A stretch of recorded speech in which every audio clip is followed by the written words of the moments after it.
बगुला और केकड़ा बहुत समय पहले की बात है। एक सुंदर झील के किनारे कई मछलियाँ, केकड़े और अन्य जलचर रहते थे। झील का पानी साफ था और चारों ओर हरियाली फैली हुई थी। इस झील में एक बूढ़ा बगुला भी रहता था। बगुला बूढ़ा हो गया था और अब उसके लिए मछलियाँ पकड़ना मुश्किल हो गया था। एक समय वह शक्तिशाली शिकारी था, लेकिन उम्र के साथ उसकी ताकत कम हो गई थी। अब वह भूख से परेशान था। मछलियों को पकड़ने की जगह वह झील के किनारे बैठकर सोचता रहता कि कैसे आसानी से भोजन मिले। एक दिन बगुले ने एक चालाक योजना बनाई। वह झील के किनारे बैठकर उदास दिखने लगा। उसकी आंखों में आंसू थे और उसका सिर झुका हुआ था। झील में रहने वाली मछलियां, केकड़ा और अन्य जलचर बगुले की इस हालत को देखकर चिंतित हो गए। उनमें से एक मछली बगुले के पास आई और बोली, बगुले चाचा, आप इतने उदास और दुखी क्यों हैं? क्या हुआ? बगुले ने गहरी सांस ली और कहा, मैं बहुत दुखी हूँ। मैंने सुना है कि इस झील का पानी सूखने वाला है। कुछ दिनों में यह झील खत्म हो जाएगी और तुम सब मर जाओगे। मछलियों और जलचरों को यह सुनकर बहुत डर लगा। उन्होंने घबराकर पूछा, ये आप कैसे कह सकते हैं?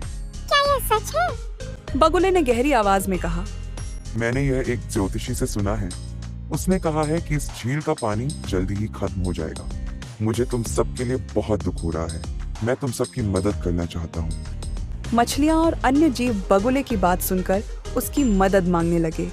उन्होंने कहा, बगुले चाचा, कृपया हमें इस खतरे से बचा लीजिए। हम आपकी बहुत आभारी होंगे। बगुला थोड़ा सोचने का नाटक करते हुए बोला, मैं तुम्हें एक सुरक्षित झील में ले जा सकता हूँ, जहाँ पानी भरपूर है और तुम सब सुरक्षित रहोगे। लेकिन मुझे तुम्हें एक एक करके ले जाना होगा, क्योंकि मैं सभी को एक साथ नहीं ले जा सकता।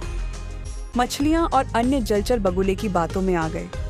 उन्होंने खुशी खुशी सहमति दी और कहा, हमें आप पर पूरा भरोसा है। कृपया हमें नई झील तक ले चलें। बगुला हर दिन एक मछली को अपनी चोंच में पकड़कर झील से उठता और रास्ते में एक चट्टान पर जाकर उसे खा जाता। मछलियाँ सोचती कि उनका साथी दूसरी झील में पहुंच गया है, लेकिन असल में वे बगुले का शिकार बन रही थी। बगुला अपनी चालाकी से खुश था। वह सोचता, अब मुझे शिकार करने की मेहनत नहीं करनी पड़ रही। मछलियाँ खुद मेरे पास आ रही हैं।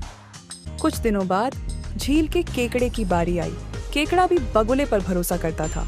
उसने बगुले से कहा, मुझे भी उस झील तक ले चलो जहाँ बाकी मछलियाँ सुरक्षित हैं। बगुला सहमत हो गया और बोला, ठीक है, तुम मेरी पीठ पर बैठ जाओ।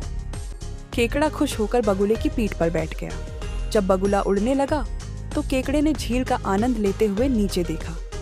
लेकिन जैसे ही बगुला झील की बजाय चट्टान की ओर जाने लगा, केकड़े को शक हुआ। उसने देखा कि चट्टान के पास मछलियों की हड्डियां पड़ी हुई हैं। केकड़ा तुरंत समझ गया कि बगुला धोखेबाज है और उसे मारने की योजना बना रहा है। उसने बगुले से कहा, बगुले चाचा, मुझे लगता है कि आप मुझे भी खाने की सोच रहे हैं, लेकिन ऐसा नहीं होने दूंगा। यह कहते हुए केकड़े ने अपनी मजबूत चोंच और पंजों से बगुले की गर्दन पकड़ ली और उसे कस कर दबाने लगा। बगुला दर्द से चिल्लाने लगा और कहने लगा, मुझे छोड़ दो, मैं तुम्हें कुछ नहीं करूँगा। लेकिन केकड़े ने बगुले को नहीं छोड़ा और उसे वहीं मार डाला। केकड़ा चट्टान से वापस झील में लौट आया। उसने सारी मछलियों और जलचरों को बगुले की धोखेबाजी के बारे में बताया। सभी मछलियाँ केकड़े की चतुराई की प्रशंसा करने लगी।